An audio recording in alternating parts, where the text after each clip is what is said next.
Hello everyone and welcome to episode 99 of the History Hotline.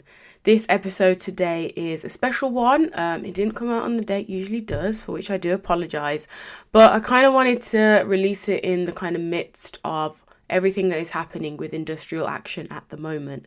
And, you know, if you don't live under a rock, I'm sure you'll be aware that, well, for the last few months now, actually, there have been more and more public sector workers taking to the picket lines, voting to take up industrial action in their respective unions, and then taking to the picket lines. I wasn't sure how to create an episode like this and like the one you're about to listen to, because I think at the centre of any kind of industrial action are individuals. They are the workers, they are the members of the unions, they are people that go out to work every day and are dissatisfied for one reason or another with the conditions of their work, their pay, and their pay not rising in line with inflation, even prior to the cost of living crisis, where we're now seeing inflation at crazy levels. Their working conditions. They're unhappy with the type of contracts that are being offered in their sector, whether they're 0-hour contracts or an increase in casualisation and precarity of their jobs, low job security. All of these things are really important to workers in this country. And the impact is really heavy on public sector workers because they are paid essentially by taxpayers. They are paid by the money that we earn and give in our taxes. They are paid from that. And so essentially, for me, it seems quite a simple concept that they should be happy, providing essential and life-saving services that society would not run without when you think about it. These strikes cause major disruption. Whether you are needing to travel somewhere and the train or bus company is on strike, whether you have children and you need to go to work whilst they're in school, but they're not in school because the teachers are striking, if you have hospital appointments or any kind of illness that needs you to have regular care from a hospital, when you have nurses, paramedics, junior doctors, consultants at any period of time striking, it causes disruption. And that's exactly the point of strikes and industrial action. So I wanted to do this episode to focus on the workers, the individuals that are taken to the picket lines, the individuals that have literally had enough and are at breaking point and have been at breaking point for many years. A lot of these strikes, yes, are a result of conditions coming out of COVID and in this cost of living crisis, but a lot of industrial action is actually just ongoing and has been happening for years. I can speak to UCU, the Lecturers Union. They have been taking industrial action since I was in my first degree, and that was many years ago, over the same issues that keep coming up and keep becoming exacerbated by the way in which universities are becoming more and more like a business model and less like a place of education and learning. So I kind of decided to settle on an episode that isn't about me and my voice, but actually centres the voices of those people that are central to these strikes, the workers. So I decided to ask those around me, some people I know very well, some people not so well, to just share their stories and essentially let me know why they were taking up industrial action. And I'll be sharing their reasons later on in the episode as we get to part 3. However, before I do that, I was able to actually sit down and interview some people that I think have quite crucial roles within unions in the UK. And I've listened to them speak before at union events and talks, and I wanted to get them on this podcast, essentially. Thankfully, they've agreed, and, well, I'll be sharing some of their opinions with you today because I'm not an expert in strikes. I can tell you the history of a few strikes that have happened in the UK and the Caribbean, but I can't really speak from a place of being within a union, although I am in a union, being active in a union at this point in my life and career. So I have 2 speakers that essentially will be carrying this episode, for which I'm very grateful. Denis Fernando, who is an anti-racist campaigner who was an elected representative in the NUS as the National Black Student Union officer. He also worked on national campaigns in Stand Up to Racism, Unite Against Fascism, and the National Assembly Against Racism. He was also part of the Occupy London protest camp and has worked in Parliament and within the trade union movement, and is such a valuable voice when it comes to these conversations about what's happening right now with trade unions. When I interviewed him, I was absolutely blown away and so happy, because when you hear it, you'll know it all makes sense to you. But the kind of references to history when it comes to striking, and the fact that it has been something that is part of society for a very long time. It seems some people kind of feel like, well, because they haven't seen strikes like this maybe in their lifetime, that this is a new thing, a new phenomenon. It's not. And Denis speaks to that very well in his interview that I conducted with him that we'll be playing shortly.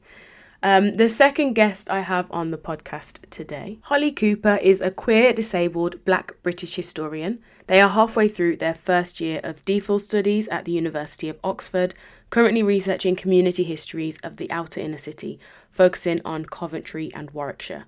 They recently obtained their MA Black British History at Goldsmiths University of London in 2022 and their BA from the University of Lincoln in 2020. They are also a very active member of the UCU Union.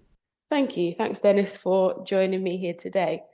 So the first question I wanted to ask you, kind of in relation to all the strike action that's happening at the moment across the UK, is essentially, how did you become involved with trade unions or strike action or that kind of work generally?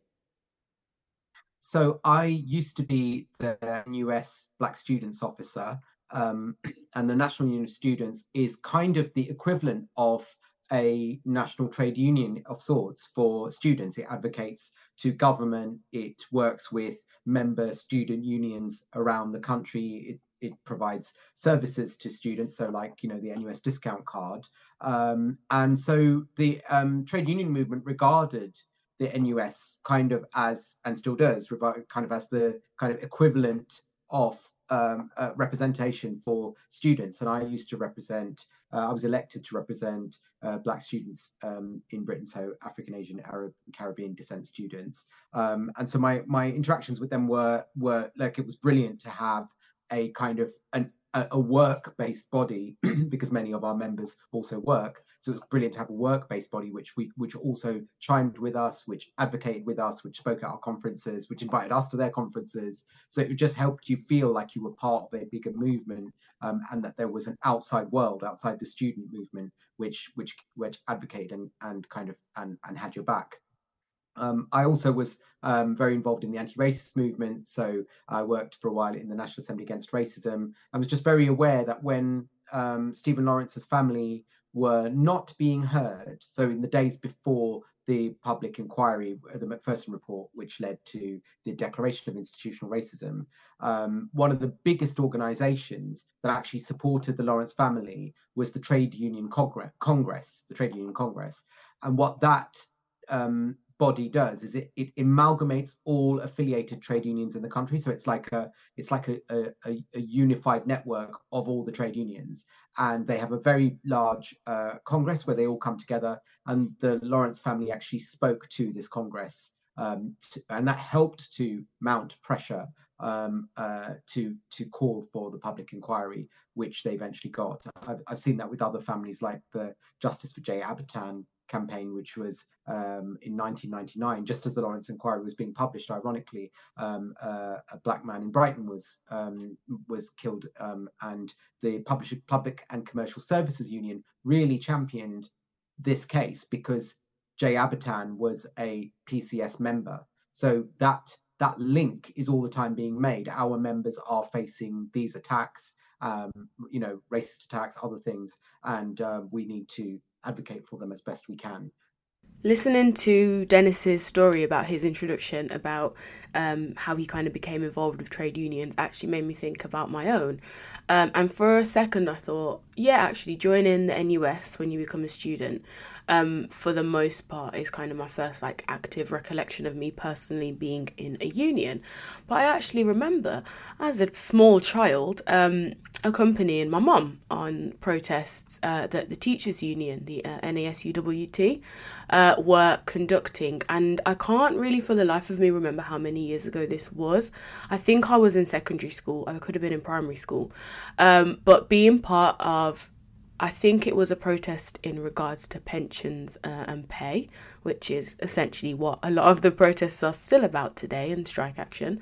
And we went down to London on a coach, and we were marching and we were walking all day long. And I just remember thinking, this is so tiring, but it's going to be worth it. And I just remember, even as a kid, the atmosphere of the day. There were drumming and musical instruments and chanting and singing, and even though it's such a kind of difficult thing to do, nobody wants to take strike action, nobody wants to stand out in the cold screaming about the things that are wrong with their working environment and workplace.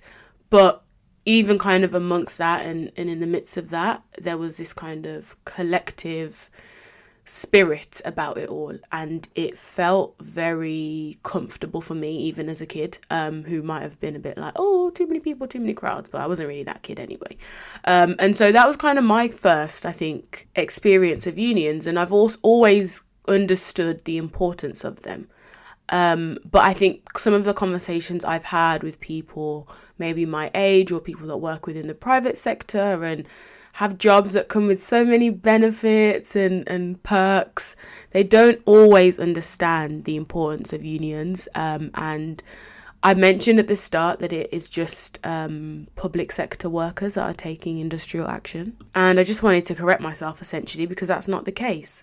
There are private sector workers that work for multi-billion-pound corporations, cough cough, Amazon, that are also taking strike action. In Coventry, the Amazon warehouse, I believe, some of the members there have unionised and are taking action against pay and working conditions in the warehouse.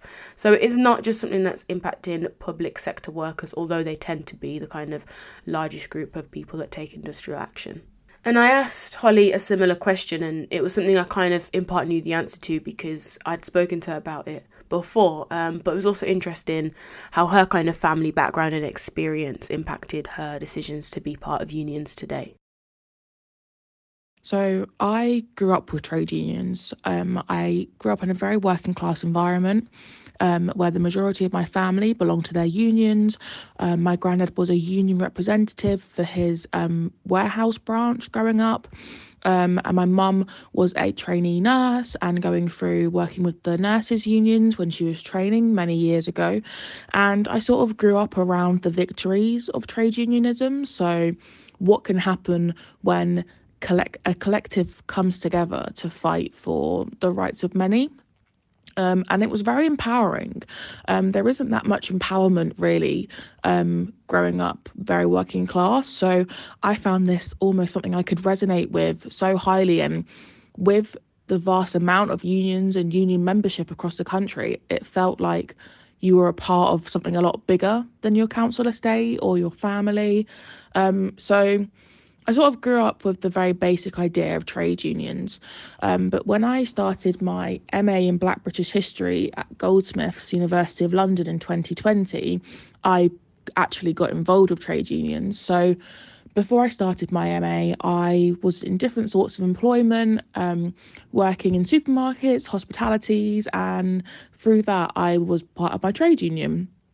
But I was never really involved with the disagreements, and I just voted. I always casted my vote in favour of like industrial action and workers' rights and negotiations, but I wasn't really massively involved in it myself. But when I started the MA, I was almost confronted. Um, so when I started the MA, it was really brought to my face. Okay, I'm going to start that again. So when I started the MA, I was really confronted with it. So my first year, it was during the COVID lockdowns, and so my course was all online. And it was the first year of the MA, so there was a lack of resources due to financial problems the university had, and it was difficult.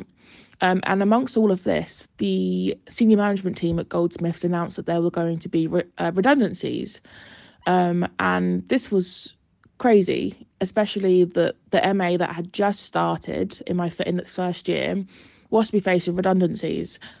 So then from that period, during like the spring term of 2021, we went into something called Action Short of Strike, or shortened to ASOS.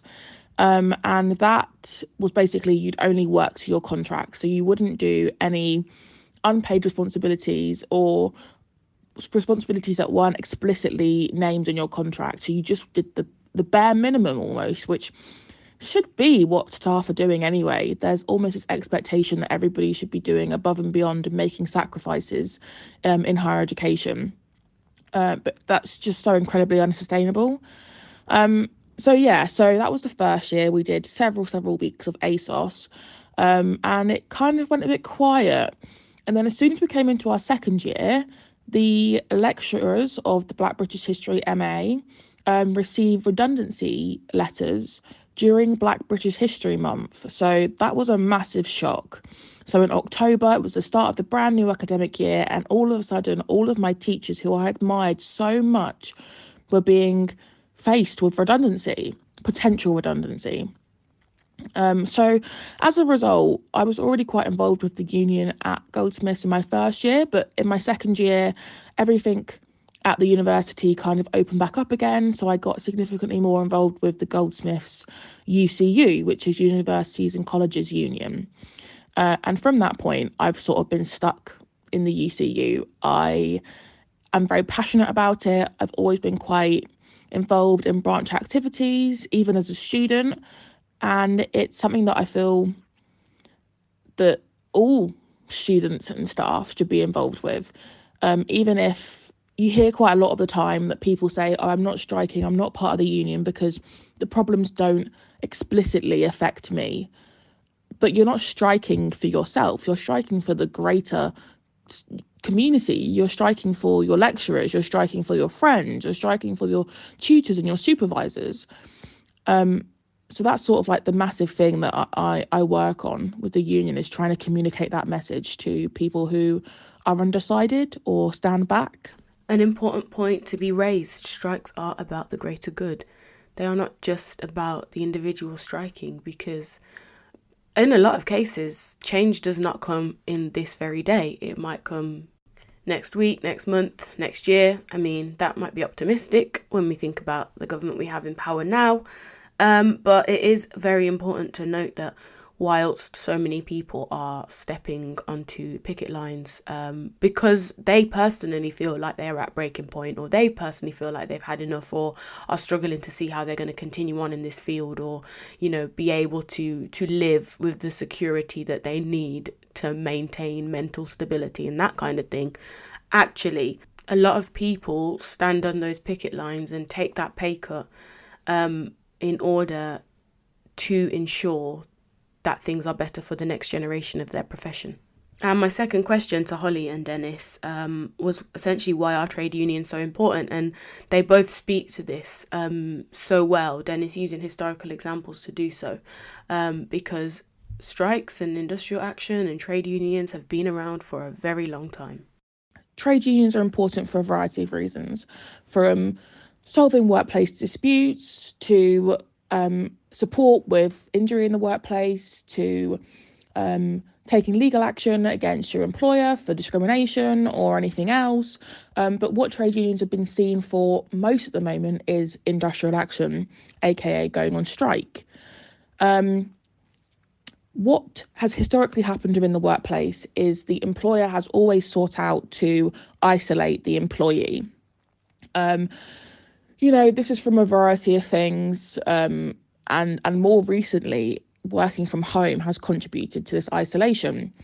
So we're all working from home or working in our own bubbles, and we're being given contracts, precarious contracts, and we're being put in awful, awful overworked positions, and we feel alone.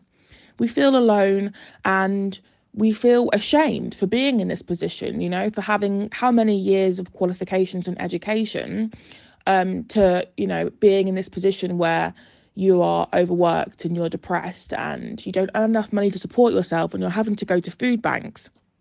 And that is sort of like the goal of the employer. It is to keep the workers apart. And what the union does is it brings people together. So within higher education, the union, the UCU, brings together all kinds of university staff. So not just lecturers and teachers, but also administrative staff, teachers' assistants, those on fixed term contracts. Like historically, it's thought of as for like permanent full-time employees, but that's just not the case. It's very representative. And by bringing people together in this capacity, people can talk honestly about their experiences.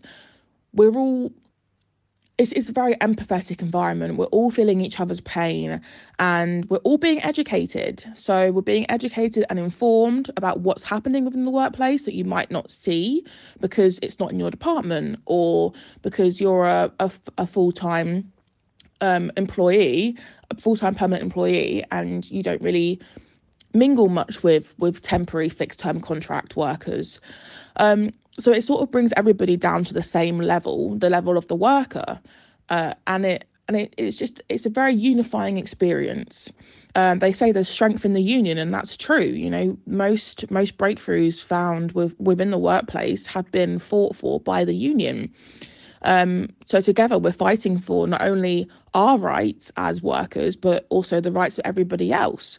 So I'm in an interesting situation where I'm both a student and a staff member at the University of Oxford.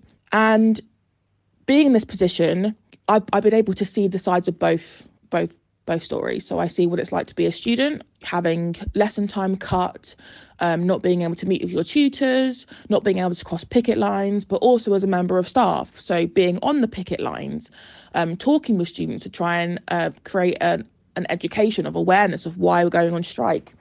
And what the employer tries to do, especially in higher education, is it tries to pit the student against the staff member. And what the union does is it tries to break that down. We try to educate students, which we're very open. I mean, especially the branches that I've been involved with, we're very open to student questions and student engagement and student support. So it's an interesting dynamic where everybody seems to think, oh, students are paying all this money every year and they're losing out on so much education because they're going on strike. But actually, we are going on strike for the students' experience, for students' education. In all elements of industrial action, there is always going to be a party that does not receive the service that should be provided if that worker was at work. For example, a patient in a hospital, a student at a university, a passenger on a bus or a train, or whatever mode of transport it might be. And so an important element in the work of unions, as Holly was describing there, is to bridge the gap between the consumer and the person that's going to use that service and the person providing that service or that work, in order to kind of create awareness and create an understanding of what's actually happening. I think that kind of breaks down feelings of resentment, and it also kind of, as Holly so clearly put, breaks down this idea of the employer kind of being able to create divisions. And now over to Denis for his perspectives on the importance of unions. Yeah, well, I think they're important inherently because without them, we would not have weekends, bank holidays, terms and conditions, fair wages. You only need to look back to the Victorian era when the Industrial Revolution first happened. Children were clearing machinery which ended with their fingers getting chopped off. They weren't going to school, they were going to work, and they had to work in horrific conditions. Children were sent down mines. These kind of things, so the reason that doesn't happen anymore is because people fought to stop that happening. They're hard fought for, they're a part of history, and I just think it's really important to see the latest wave of struggles. In a sense, we're still on that Victorian battle line. Anytime that that workers' rights can be kind of eroded, they will be, and it's really important to keep fighting for them, for workers' rights. So inherently, the trade unions are a fundamental understanding that we are stronger together. If you are being picked off in the workplace and bullied in the workplace on your own, then you aren't going to be able to stand up in the same way that if all of your colleagues go, right, well, we are all downing tools and we are all going to work together in a way, and it's not quite comparable, but it's worth just to illuminate given its relevant example at the moment. Look at what happened with Match of the Day yesterday. When Gary Lineker was taken off air, his colleagues went, well, if you're going to treat him like that, we're not going to join in. We down tools too. And then you had the Professional Football Association, which is the trade union equivalent of footballers, going, footballers don't want to even give interviews on Match of the Day. So this is how people can withhold their labor to make the point. An attack on one is an attack on all, and we all have to stand up for each other. And that's an extremely powerful thing in the working world and in the historic process of change. But it's also worth saying that the trade union movement has this brilliant kind of principle of anti-racism in the workplace. So some of the stuff that I mentioned about the Lawrence family and other anti-racist initiatives, they very much see that as their role in making their workplaces safe for Black workers, to be an anti-racist workplace. These are important parts of their principles, and therefore anti-racism in the workplace is an important thing for them to advocate for. And it also comes down to a historic manifestation, which is that the trade union movement is very opposed to fascism, and that's because of what happened in Nazi Germany. So 6 million Jewish people were killed and were the most savagely targeted by the Nazis. Amongst the 11 million people that were killed by the Nazis, that included trade unionists, disabled people, members of the LGBT plus community, and others. So I don't know if people are familiar with Pastor Niemöller's poem, but it really sums up why the trade union movement is opposed to fascism. First, they came for the socialists, and I did not speak out because I was not a socialist. Then they came for the trade unionists, and I did not speak out because I was not a trade unionist. Then they came for the Jews, and I did not speak out because I was not a Jew. Then they came for me, and there was no one left to speak out for me. So the trade union movement understands that it is very important to oppose fascism, and they also understand that fascism is energized by racism. And so that's why you have this phenomenon of kind of like them being very bold on an anti-racist agenda. And we only need to look at the fact that the far right are right now organizing and mustering and mobilizing around asylum seekers in hotels, in the period of time in which the government is putting forward a Stop the Boats bill and is basically describing people in small boats as an invasion on the south coast, and that's energizing the far right. So those who are vigilant, of which trade unions are one component that are very vigilant in the anti-racist movement, understand we need to go out and oppose this and stop it before it becomes an unstoppable force. And that's what's successfully been done in Britain over a long period of time. You don't have elected fascists like you do right now in Italy or in Hungary or in various parts of Europe, where they're a consolidated political force, they're a political party, they win in elections. That was tried with the BNP, it didn't happen. It was tried with the EDL as a street movement to build up to being a party, that didn't happen. It's constantly being tried, but it's thanks to vigilant people in the anti-racist movement, that includes the trade unions, that isn't able to break through. And where the far right and the BNP have a presence, racist attacks go up. So it has a huge impact on Black communities. So that's another reason why we should all support trade unions, because they are kind of our backstop. They're an important part of the defenses that we have for a democratic, free, and safe society.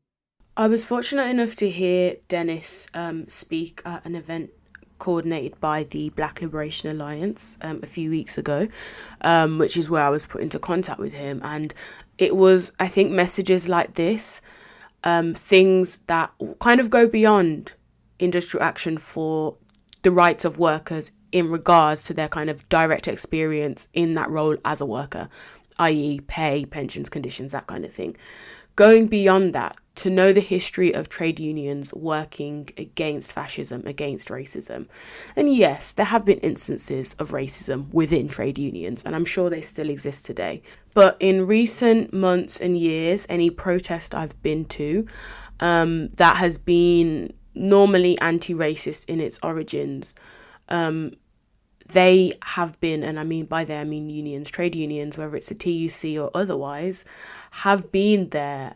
And that speaks to the work that they do and the extensive amount of work that they do and causes that they support. And as they have the capacity to, because they are filled with essentially millions of members across the whole UK, across so many unions, there are millions of people that form these unions. I think it's very clear at the moment that industrial action is happening across so many different industries.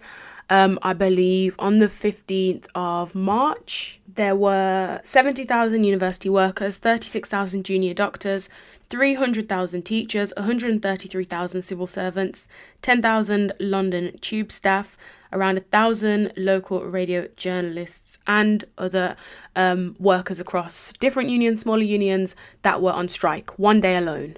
It's estimated around 400,000 workers walked out on the 15th of March, a day that the Chancellor's budget was released for the upcoming financial year.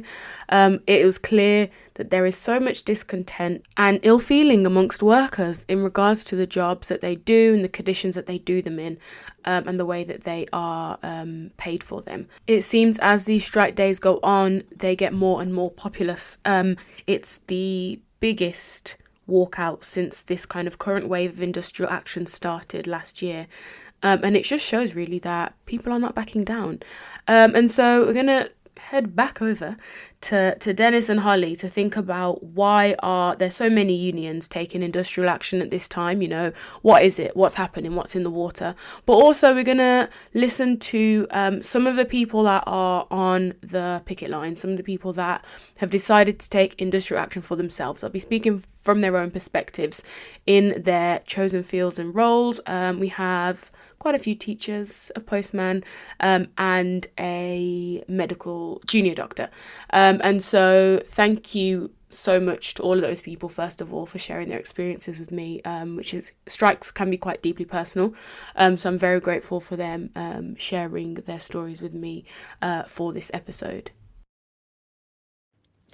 I think it definitely feels like at the moment that every single trade union is taking industrial action or going on strike. And ultimately, that is because workers have reached a breaking point. The underlying factor affecting all industries at the moment is pay, and how it's not meeting inflation. It's not even touching inflation levels. Like within higher education, pay has stagnated since 2009, and workers are facing a real pay cut of 25% per year. This is all while employers, institutions, universities are making £billion profits every single year by increasing tuition fees, by increasing the prices of student accommodation, by increasing everything and anything but wages.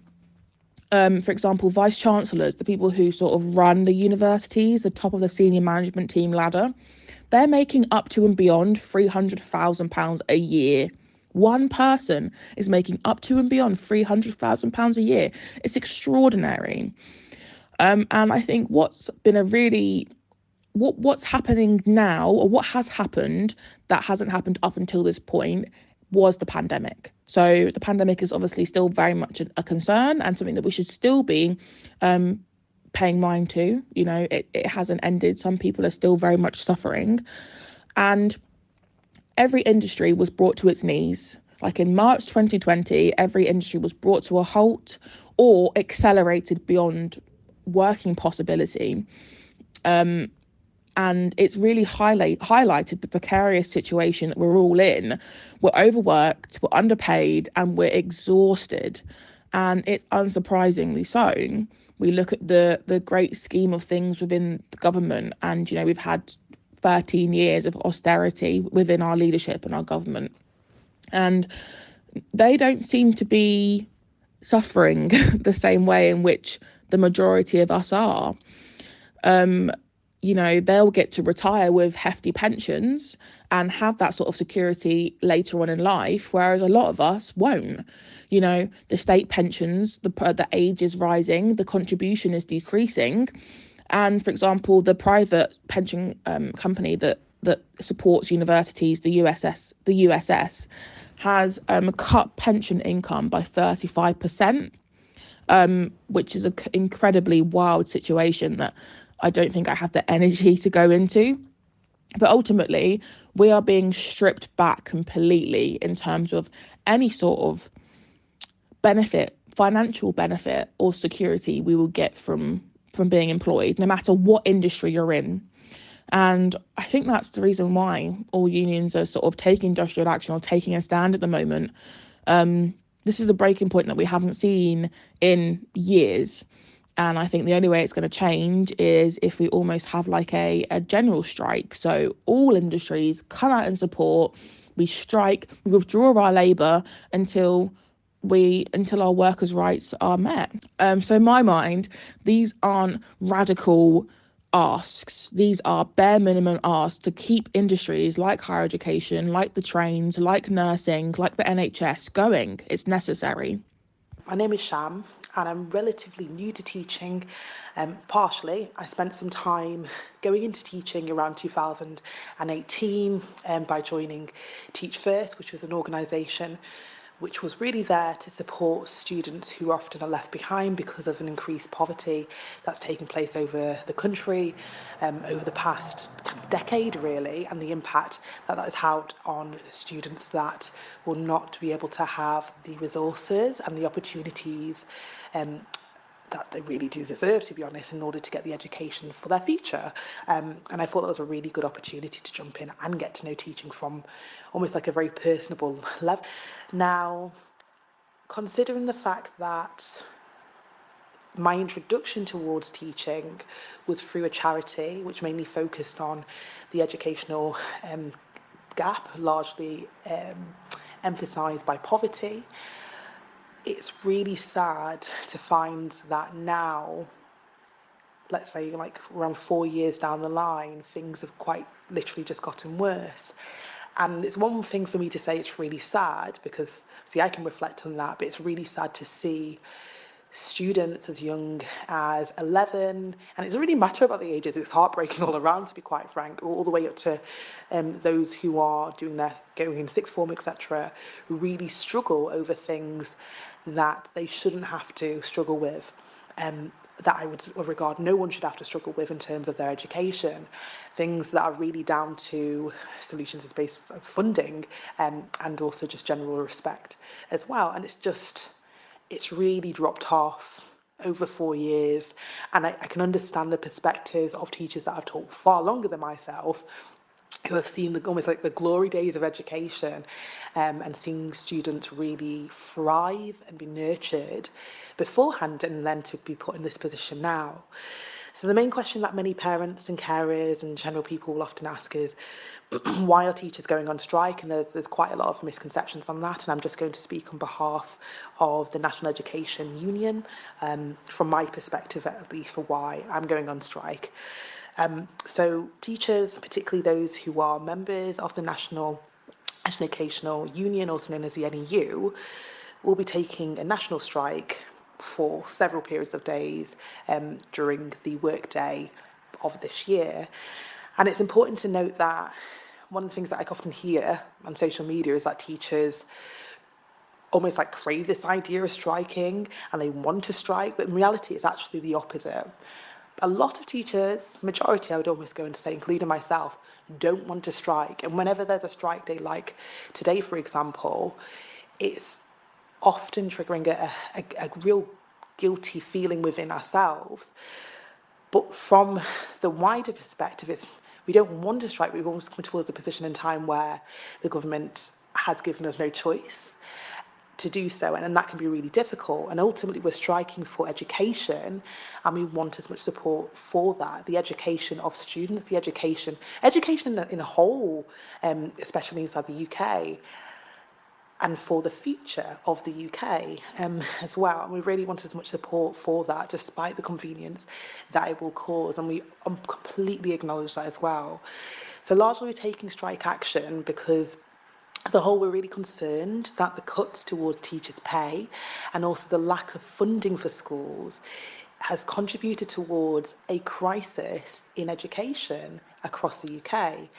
So examples of that would be the value of teachers and support staff of pay has fallen by 20% since 2010. And if you were to add this alongside with the increasing inflation, I think it's going up by higher than 11%, 11.5% now, that's huge. That's a huge drop in pay. I think if we were to reflect on my own pay and how much I would have lost out on in terms of the real pay cut of inflation from just this year alone, bear in mind we haven't come, well, not just the year alone, this year, or year and a half alone, it's around £8,700. And that's huge when it comes down to the economic crisis that we're in, never mind the added conflict and issues regarding Brexit and also COVID as well. And then alongside that, schools are also cutting back on extracurricular activities and classes and clubs for students to be able to support the other side of their academic learning, which is not academic learning at times. It's really about them being the best type of person that we want them to be as they grow older, to be these wonderful civilians that know who they are, know what they love, they understand how to self-regulate their emotions, they understand what it means to be a citizen inside the UK. All of that is essentially threatened because there's not a lot of support or funding for these types of classes, because schools are having to cut back to focus on things such as electricity, to be quite frank, and how that's also been increased since the economic crisis too. So we know, as teachers, we've known for this for a very long time that this can't go on. For the sake of education, the government has to change its policy on pay and also funding. And I think one of the worst things that I've really come across is that the government was trying to push for teachers to have an increase in pay, but from the amount of funding that they're already giving, which is already less than what is needed in the first place. And again, going back towards my first point, teachers don't want to strike, and likewise, we don't want to take money from the children and young people that we teach. Teaching is a vocation. We love to teach. We have a passion to teach. We love and care for the children and young people that we teach every single day.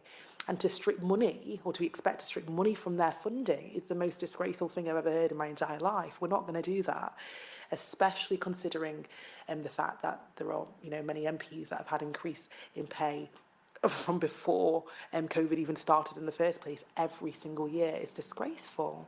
Just to let people know, it's not as if we haven't tried to communicate this towards the government. We have tried to talk with the government. We've tried to provide evidence. We have actually provided evidence about the crisis to them every single year, but they've disregarded the warnings that we've put forward. And we've already, as part of being a teacher, likewise with lots of other roles as well, you always kind of are prepared to see almost the hazards that take place in the future and try and counter that as much as possible. It's a really intensive job, but we do it again for the support of our students as well. But that's been ignored again. I think there's a lot of misconception around strike action. And one of the main reasons that I support strike action is that teachers historically have had to do more with less, and have had to, if you put it into context, in real terms, you have a lot of teachers who buy things with their own salary for the students, that supply equipment because the school can't supply the equipment, that buy gifts for their classes to incentivize them to want to learn, to increase their buy-in, that buy food for students who are unable to, because of financial issues at home, have a decent breakfast or a snack. You have teachers who have to do so much, and I wouldn't even say for so little, but for a fraction of what we should be getting. And I think that's the problem. I think the misconception is that teachers are striking because they want a day off, because they are being lazy. But teachers have to make decisions after decision after decision every single day, every single moment of every single day. They're having to think about, how does my decision now impact what's going to happen in 1 week's time, in 2 weeks' time, in 3 months' time, in 6 months' time, in a year's time? And if you think about learning in general, learning doesn't stop ever. It's a 365-day, 24/7 type of thing. And if you think about it and put it into that context, teachers are having to help students navigate the learning journey that they will be taking in their lives. And that's not just to be specific to do with subjects. So I think the reason I support strike action really is because teachers are burnt out. They're having to make sacrifices that impact their own livelihoods, that impact their family circumstances in order to support students beyond the classroom and within the classroom. And I think the wave of strike action you see is teachers finally recognizing that we endured the pandemic and the nation endured the pandemic, but we've come back to circumstances that seem, if not worse than what we experienced, on par with what we experienced before the pandemic, whilst most sectors have adapted to some kind of adjusted way of working and living to facilitate life after COVID. Whereas life after COVID, because learning doesn't stop, the expectation has been that teachers just carry on. And the profession was still troubled before COVID because of the lack of investment, the lack of training, the lack of mentorship. And I think it's easy to say that, yes, we're going to extend the NQT year to 2 years so that we have an ECT program. But that doesn't mean that teachers are still not dissatisfied with the lack of kind of help and guidance that's given, especially to early teachers, because it's just expected to, here's an unmanageable level of work and we want it to be done within 2 days' time. And then the same kind of comment will be, oh, you need to have a work-life balance. How am I supposed to achieve a work-life balance if I'm having to work 24/7? So I think it's easy to say that teachers just want to strike just because we want a day off, but a day off doesn't mean that the work is not there when we come back. A day off doesn't mean that the work stops suddenly. A day off doesn't mean that we're demanding unreasonable pay conditions. The pay conditions, one of my friends said it best to me the other day. I would be better off going back into retail because at least I know what my hours are and at least I know what my pay is. And that's the issue. Teaching, you're having to do so much, but the pay does not really touch the sides on what you're being asked to do if you're actually going to effect change. And I think we have to put it that way. I fully support the strikes. I do believe that it's an unfortunate action to take to fight for our right to a fully government-funded pay rise that meets inflation. I do believe that it is extreme, but it's the only way that teachers' voices will be heard. Well, we hope. I recently read a poster from a teacher that was striking that read, "Teachers deserve more than apples." It is so true. Teachers show on a day-to-day basis how much they deserve more than apples. This pay rise is well deserved. Teachers doing a tremendous amount of work outside of their lessons in school. They invest a lot of time and their own money into their students, and that can be respected and rewarded by a government funded pay rise. And not only do teachers deserve more than apples, they deserve respect. So yes, from the strike we would like an increased pay, but it would be tremendously appreciated along with the pay rise if we get the respect. I've taught in other countries around the world, and when I say to people, everyday people, that I'm a teacher, the respect, the admiration and the value that they show me of how much they care of the profession that I'm doing, it's amazing. And it's just a shame that that doesn't transpire in this country.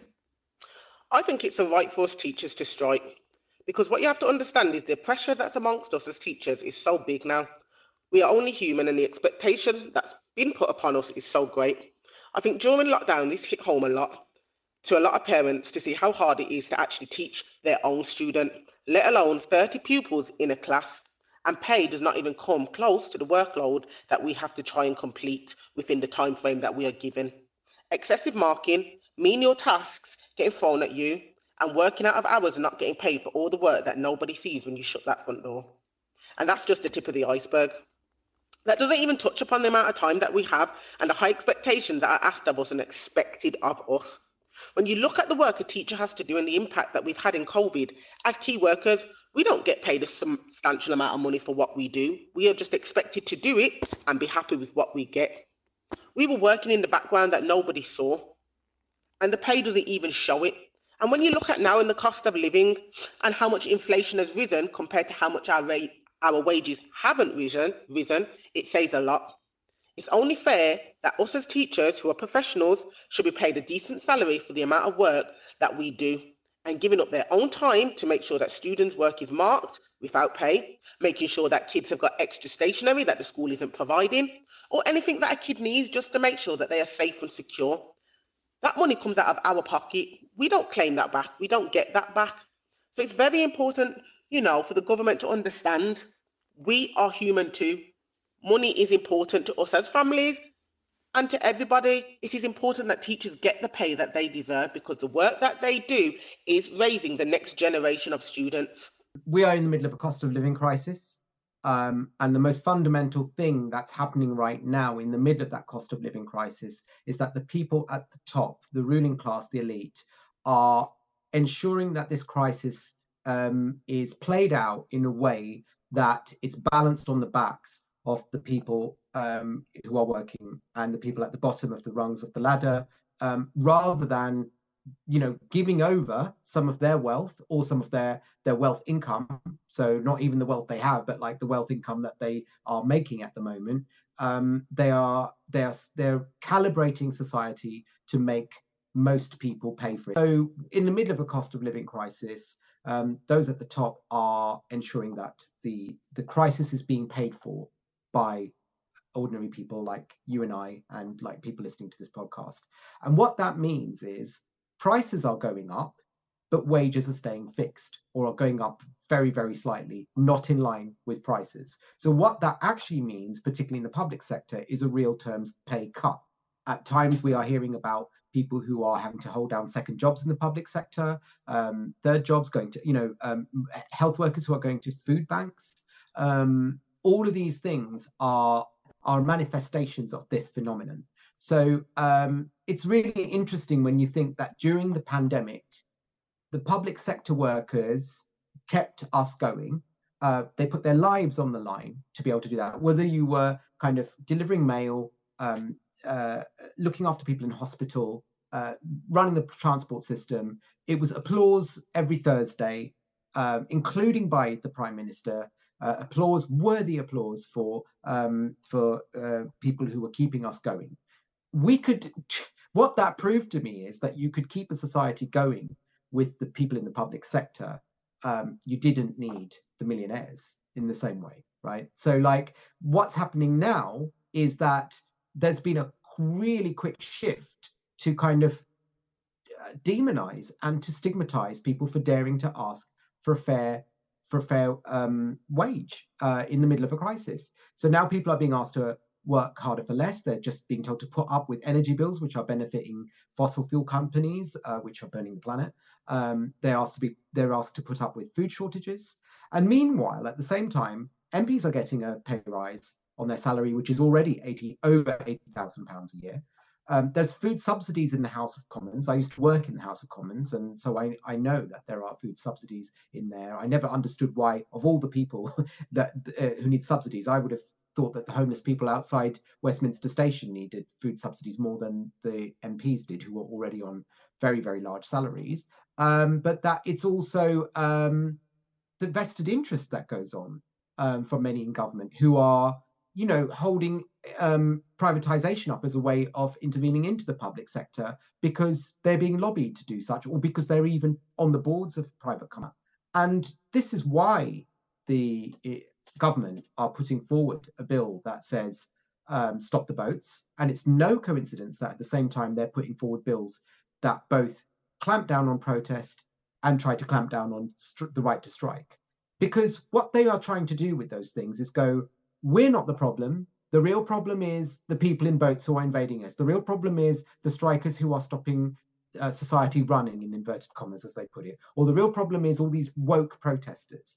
They want people to have their eye drawn to those cohorts, to those components in society, because if they didn't have them to distract, we would be asking more questions about the Cayman Islands or the Panama Papers or Swiss bank accounts or all those places that people squirrel their money, the privileges that many in this government have because they are millionaires, the privileged background they have. I don't know why they think they're qualified from their life experiences to deal with a cost of living crisis which impacts on poor people, because so many of them are, elite. They went to boarding schools, they went to Eton, they then were carried into Parliament.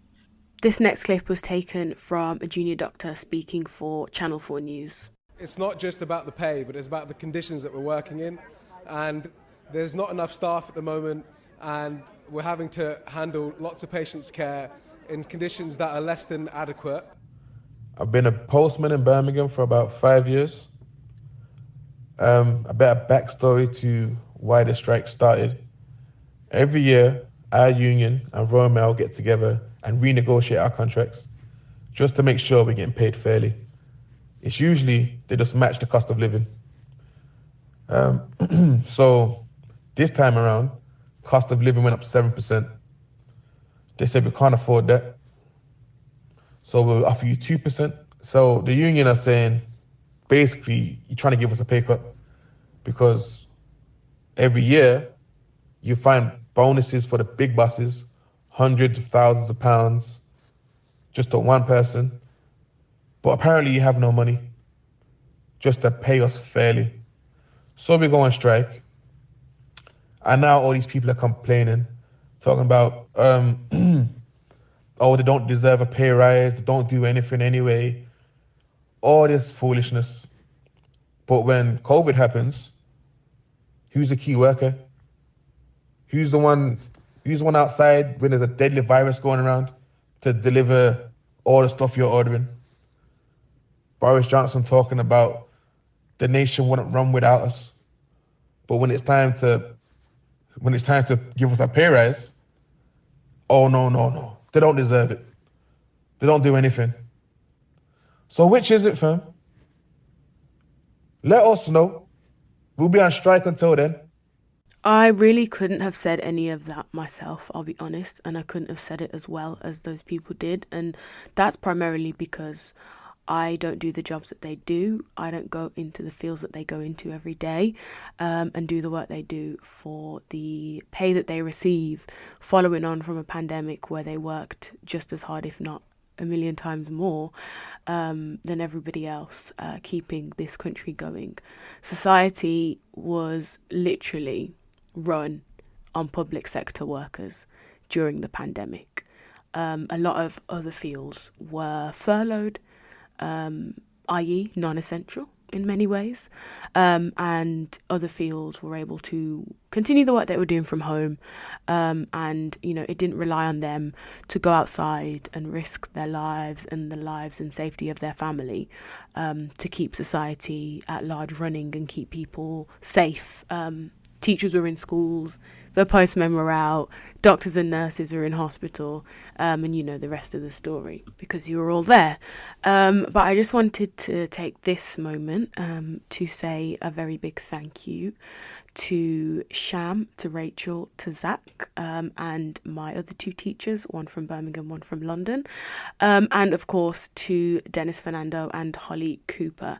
We haven't heard the last of them yet. We've got some closing words from Denis Denis, Holly, and Sham, who want to leave you with a call for action, essentially. You might be listening to this podcast thinking, I don't know, I've never been in a union in my life. I've, just been getting my head down, working in the public sector or the private sector. And, you've never kind of come into contact with this kind of industrial action, apart from when it kind of disrupts your life for whatever reason. So they're going to give you some kind of tips and ways to get involved. But I will say my contribution to industrial action and the kind of plight of all the unions was actually to, in as many ways as I possibly can, stop the spread of misinformation. Something I see on social media so regularly, just people talking nonsense. The first thing I see, and it's probably the most frustrating one, is that striking workers still get paid and they just don't go to work. Like they're having a little holiday, like it's annual leave or something like that. That's not the case. If you decide to strike, you can only strike if your union is striking. You can't just strike of your own accord, unfortunately. In this circumstance and situation, if your union is striking, you then, as a member of that union, decide whether you are going to take industrial action. You let your employer know on the day. You don't have to give pre-warning. That's the whole point of a strike. It causes disruption on the day. And then you lose pay for the day you are striking. Now, a lot of people actually don't necessarily know that they're paid daily, because obviously they're paid monthly with an annual salary. But when you actually break that down to a day's work, it's quite difficult sometimes to figure out. But, these people know now, because that, pound sum is taken out of their wage packet at the end of the month. And we are in a cost of living crisis. They are all saying they are not being paid enough. Their pay rises are not meeting or matching inflation. So the fact that, they're already in this situation and predicament, and they are actually being forced to take strike action in order to try and make things better, not just for themselves as workers, but you've heard from teachers saying, the kids don't have the resources they need to learn in the environment that is suitable for them. We know from our experiences of the NHS that waiting times are insane, treatment is poor, and we are subsidising our healthcare more and more, whether that's prescriptions or dental care or paying for eye tests and opticians. When the NHS started, it was meant to be free from cradle to grave. We are straying further and further from that every day. They aren't not just striking for themselves. They're striking for those who use their services and for future generations of the profession they're in. And if this podcast does anything, I really want it to cut down on the misinformation being spread, and also just allow you to hear from, ordinary people that just feel like they have been pushed to the edge. This government is really draining public services, and Denis said it best. Anywhere and anytime workers' rights can be eroded, they will be. And that's exactly what is happening right now. I think that the best way to support strike action is to join picket lines. You will raise the morale of people when they, there's a wonderful film called Pride, which people may have heard of, which is talking about the historic role of the enshrining of LGBT plus rights in the Labour Party, and how that all came about by the union between LGBT activists and the miners in the 80s. And there's a beautiful phrase that's said by a miner in that, when he's actually gone to a gay bar and he's trying to raise money for families that are without, when a strike happens, person loses pay. And so when the miners' strike happened, they were kept going by the generosity of other people. And the one of the things that's shown in the film is a striker going to a gay bar where lesbians and gay support. The miners were all the time raising money for the strikes. And he says, I don't know whether this is true or not. It's in the film, which is great. But he says, on your worst day, solidarity is finding out that you had a friend you never knew you had, and that's the best feeling in the world ever. And so joining picket lines is a really great way of showing solidarity with people who are in the middle of a fight, and saying we support your fight. I think also, 500,000 people were out in February on strike action and on demonstrations of that. And then just finally, I think showing support on social media is really important, because both to, everyone looks at social media. So those who are opposed to unions look at it and will learn something. And those who are in the union movement will look at it and feel encouraged. So I think on both those counts, it's worth putting out social media as well. Now, if you're in a position where you're not quite sure about more details about why teachers are striking in the first place, please talk to us. Talk to your teachers at your child's school or schools in general. Talk to head teachers about how you can find out more about the campaign and how you can support us as a whole. If you'd like to, it would be really wonderful. It would be great to see more support for the strike action and the campaign to be able to boost funding for education, because that's what matters most. In my mind, there are three major things that average person can do to support the strikes. So this can be for anybody, regardless as to whether you're in a union or in a union that's taking industrial action. So firstly, do not cross the picket line. This applies to every industry and every picket line across the country. Do not cross a picket line. Join the picket lines if you go to your train station and you see a massive picket line outside. If you can avoid it, do not cross the picket line. Join them, show them your love and support, or take some other way of public transportation, or just do not go. If you had an amazing, brilliant meeting that you had to attend, and you couldn't get there because you didn't want to cross a picket line, you go back and you contact the person, your employer or the person holding the meeting, and go, I could not come in today because of the picket lines or because of the strikes taking place at my local train station. And by that, we are causing further disruption. And, by standing together within unity and doing this together, you're not alone in doing that. Lots and lots of people don't go to interviews, don't go to meetings, don't go to work because they can't, because they do not want to cross the picket line or because of industrial action. And this applies for anything, really. It applies to higher education, so universities. It applies to schools. Anything, honestly. Just do not cross the picket line. Contribute to the cause, and show some love. It's almost like the bare minimum that anybody can do, especially students. So students in higher education, so like at university, just don't cross the line. Do not enter a university building.